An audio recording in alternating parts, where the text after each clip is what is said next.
The woman came to the ruined village to expose Oster Group, but the first thing she saw was not proof. It was a madman hiding in the dark, and a whole village too scared to speak. The local man tried to send her away. He said the villagers had already been chased out because of the pollution, and anyone who kept digging would be treated like an enemy. But the woman refused to turn back. If the company had destroyed an entire village and still dared to blame the victims, then the evidence had to be somewhere. That night, they found the man everyone called Crazy Zhang. He looked dirty, violent, and impossible to trust. The others wanted to avoid him, but the woman noticed something strange.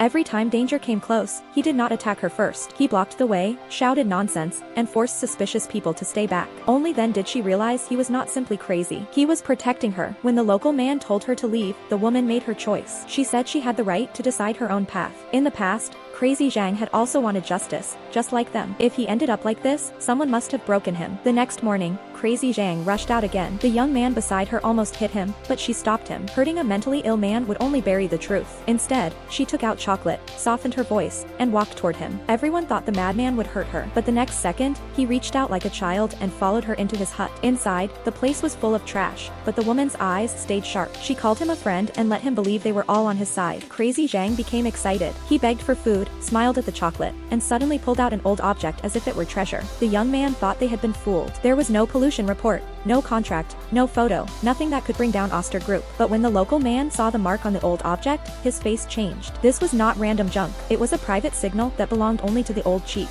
At that moment, the woman understood why the company feared a madman. Crazy Zhang might not have the evidence in his hands, but he knew the path to it. The so-called lunatic was the last witness from the ruined village. Before they could ask more, someone was already watching outside. A thug called Tiger reported that the group had left with something. He was ordered not to let them take anything, not even from a madman. The woman was taken to meet the elders. The old mother smiled at the local man like she had seen someone from the past. Another girl panicked when she heard he used to be close to someone here. The woman stayed silent, but she could feel the relationships in this village were not simple. The man protecting her was hiding more than just feelings. On the way back, someone asked whether he had a woman he liked. He avoided the answer. The woman looked out the car window, pretending not to care, but the silence between them became more dangerous than any confession. Soon after, they returned to Crazy Zhang, but this time, he was no longer alone. The thug had arrived first. He forced Crazy Zhang to hand over the thing he had hidden for years. The woman and the local man stopped at the entrance, and everyone froze. Because the real proof against Oster Group was not in their hands yet. It was still hidden with the madman, and the enemy had finally found him first.